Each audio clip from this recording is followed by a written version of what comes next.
We have several people po. I'm not technical talking people. about several people. I'm talking about technical people and technical equipment. Each project must have dedicated.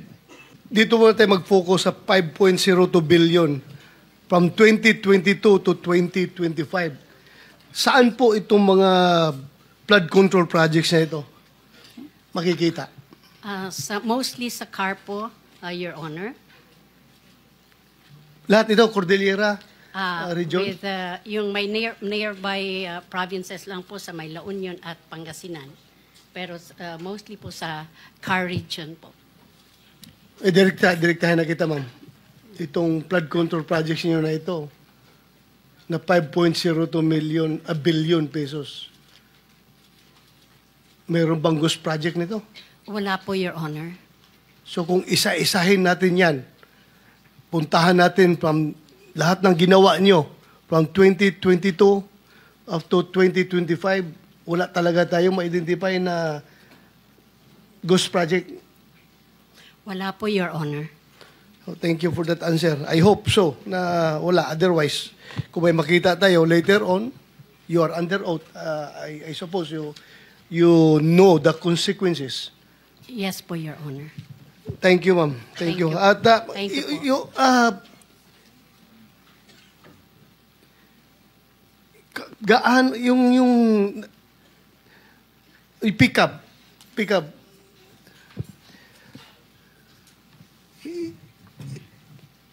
yung accreditation ninyo na ganito, nag-start lang sila sa 250,000 pesos.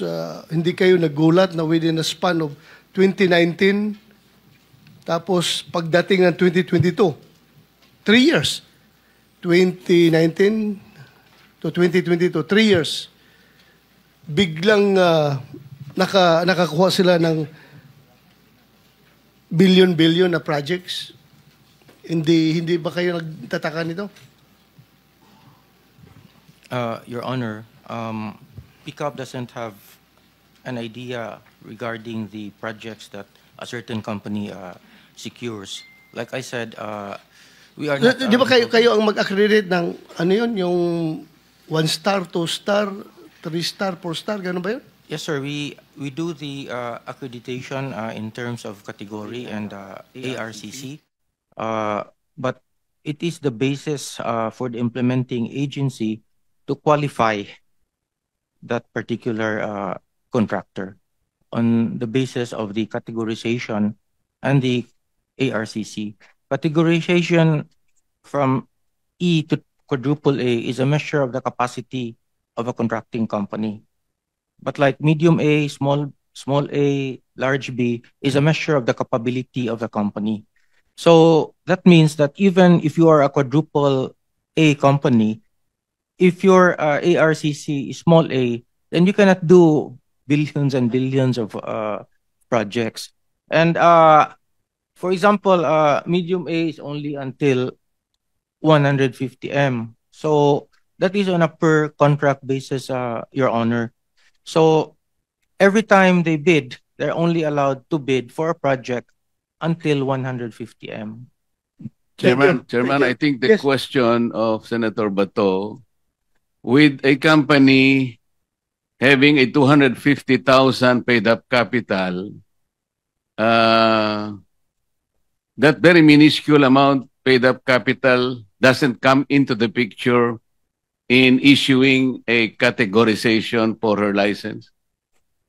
Wala Yeah. bang bearing yun? Yun ang tanong niya. Your Honor, the basis of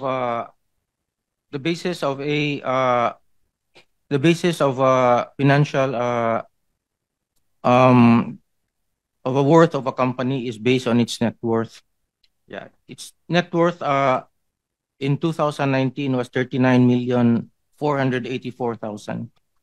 Yeah. Now, the 250,000 pertains to their corporation, but until now, they don't have a license for their corporation.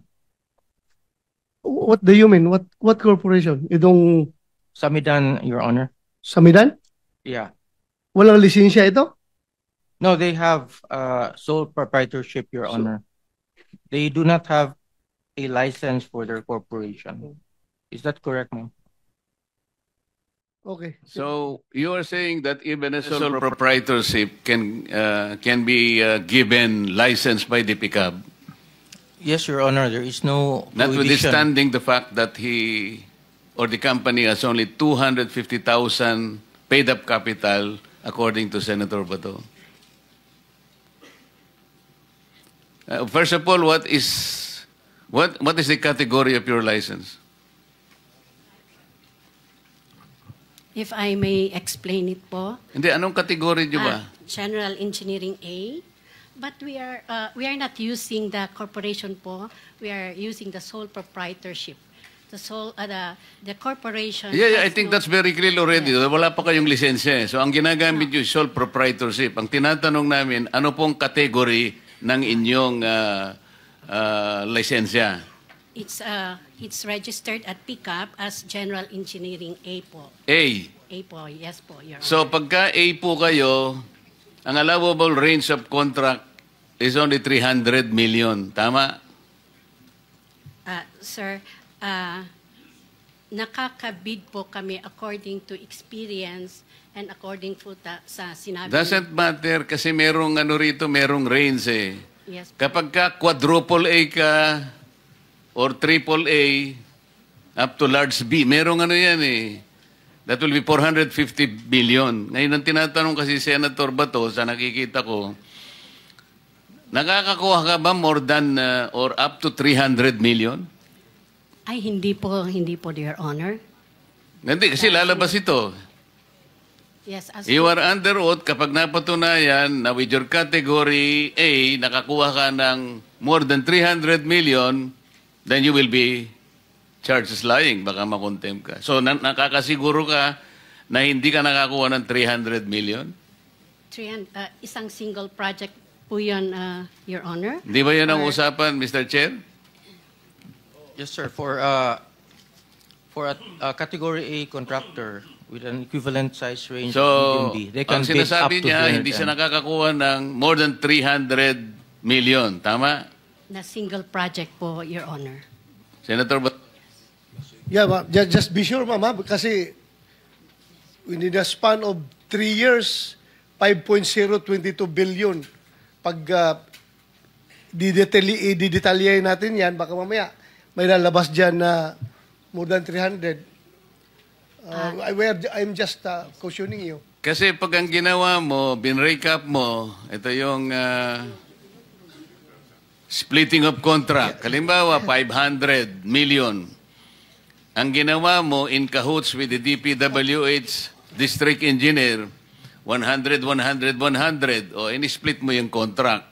Then you were able to circumvent the law. So you have to be very careful. Baka sinasabi mo per contract. Oo nga, pero in-split ninyo because malalaman po namin yun eh. In the end, you will be confronted with the reality na nagsinungaling po kayo dito. Kaya sinasabi namin kanina pa, yung totohanan lang. So, wala kayong in-split na contract? Wala po, Your Honor. O sige, tingnan natin. Senator Yeah, Mr. Chair, according to records, ma'am, you have 58 flood control projects totaling to 5.022 billion.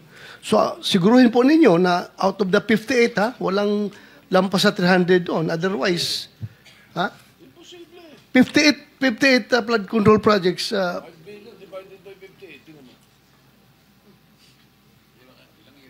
Dali lang. Imposible, Kuha tayo ng calculator. Mr. Chairman, imposible. 5 billion, 5 billion divided by 58. Oh. let me help you, madam.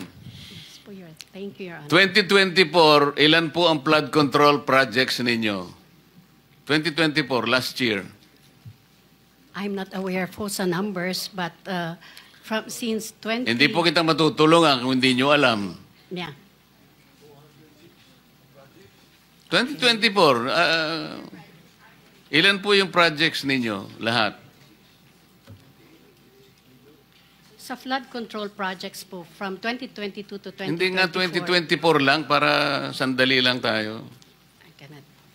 I cannot recall for... I cannot O ngayon, recall po for now.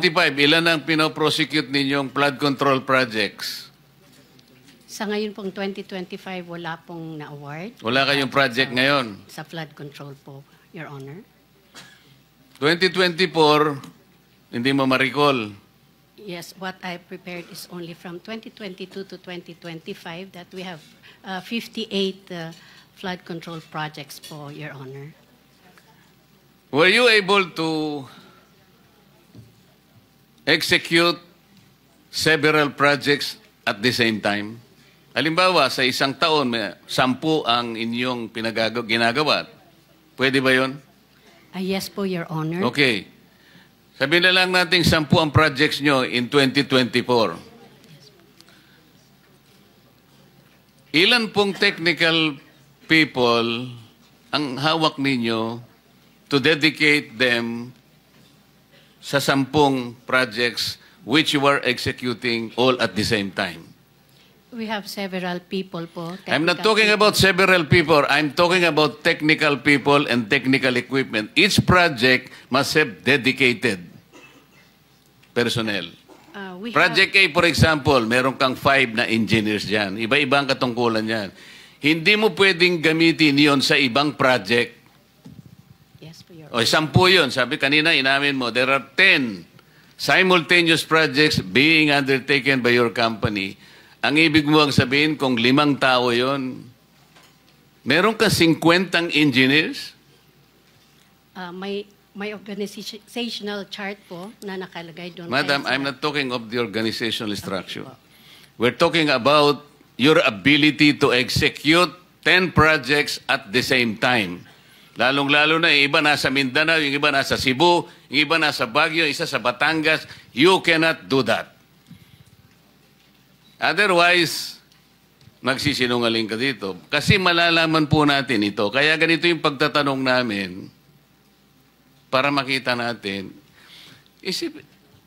Kasi kapag sinabi mong you can execute 10 projects in 1 year, kailangan mong magkaroon at the very least 50 engineers.